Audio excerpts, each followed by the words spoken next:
let me backtrack a little bit because I don't want nothing to get misunderstood.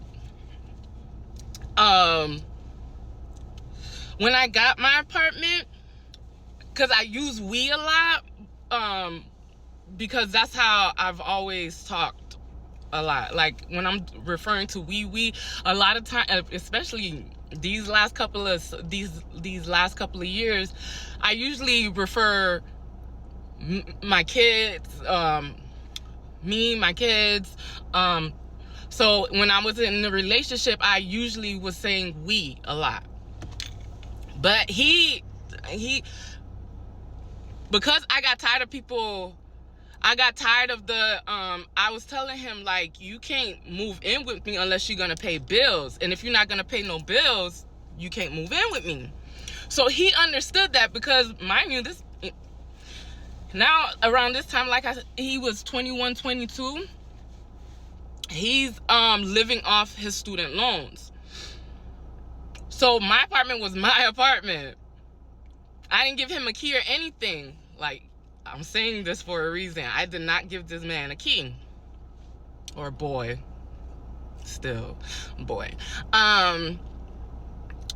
And these next part it's gonna seem like it's like all what I'm about to say is gonna be like made up, but nah. Like, yeah. These sequence of events that you're gonna be like, I'm literally like chucking it all, but this is within a 2-year span. So get the gist of it. So going back to when I told him, when we found out that I was pregnant, he's telling me no, he doesn't want to keep it or whatever. I'm not gonna eventually, like, I started to feel some type of way because I didn't think, like I said, I didn't think I could get pregnant. And now that I am pregnant, it's like, damn, like, he shot it down. So when nobody knows about this first pregnancy. Nobody knows about this first pregnancy beside me and him. I don't remember telling anybody. So I was like, okay, so what are we gonna do? He must have found, I don't know where this location was that he found. He ended up telling me, like, he found a place that was gonna be $300. First red flag. I should have paid attention to him. It was gonna be $300. I was like, okay, I'll pay half, because really I didn't want to go through with it. But, you know, he was adamant about it. He didn't want to keep it. So, sorry. So, when we first initially, like, because he set the appointment, everything, he did everything, because and like I said, y'all gonna be like, Ludi, for real? Yes. This naive. So when we get to the place where we get there, and mind you, like, it's in a plaza, like a little hole in the wall plaza. I'm not knowing, like, the outside was like a two-way, like, you know how they like black out, but the people inside can see you, but you can't see the people inside. So before we walk in, I have my half, and mind you, I always have extra just in case, because I don't like going somewhere and I don't have the full amount and I'm sitting there looking embarrassed. I mean, that's happened to me, because I've been a single mom thinking I had counting my money in my account. There's no money in my account. so when we get there, he stops me. He was like, I only got $50. Wait, 300 is not half. I mean, like, $50 is not half of $300. Like, so we're in the middle, like, arguing in front of the door. Because I'm like, you the one who wanted to do this. Where's your half? Oh, you know I'm not working. You know, you should have been on birth control. Basically saying it's basically my fault that I got pregnant. So, but mind you, he knows, like, I always have cash on me because I work so much. He was like, you're going to have to put the other rest in, and when I get my financial aid, I'll give you the money back. But I'm like, so why would you bring me all the way here knowing that you didn't even have the full amount? We could have just waited.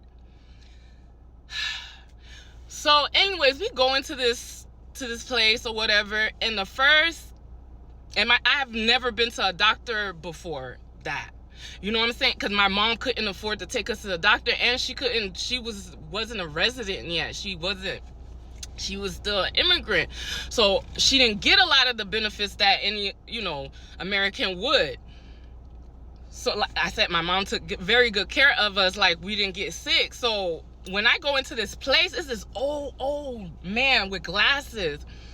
He tells me to start taking off my clothes. So I'm like, okay.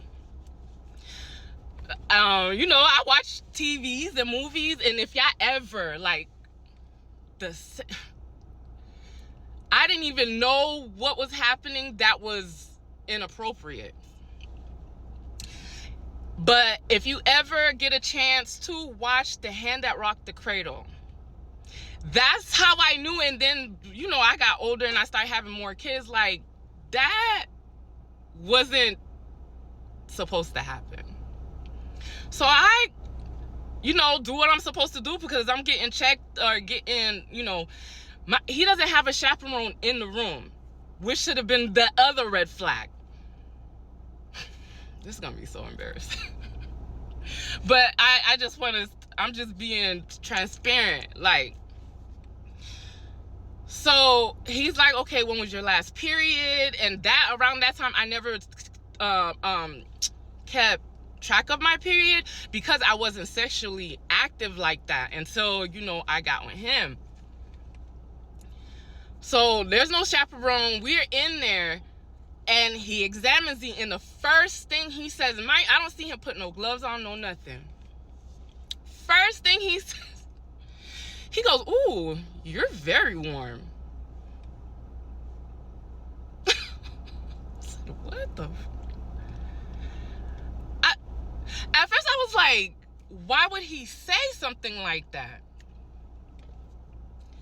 So then the girl comes in, and the one that was supposed to be in the room with us, I'm just suggesting now, and she, I forgot how it went, but that's when I started to feel uncomfortable. Like, I was like, was he supposed to examine me? And what was so messed up was, because they ended up doing like a sonogram on me. He didn't even need to examine me because I was only 4 weeks pregnant. And they couldn't do anything because they couldn't see the baby. Like, the baby was still literally floating down the tubes, didn't drop yet, and didn't, hit my cervix. So there was no reason for him to examine me. But me not knowing, I'm like thinking this was normal. So when I get out, they were like, no, you got to come back to get rid of the baby. So I paid advance, and so they scheduled me for the next 2 weeks until I was, no, I had to be 8 weeks. So I had to literally wait another 4 weeks before getting this done.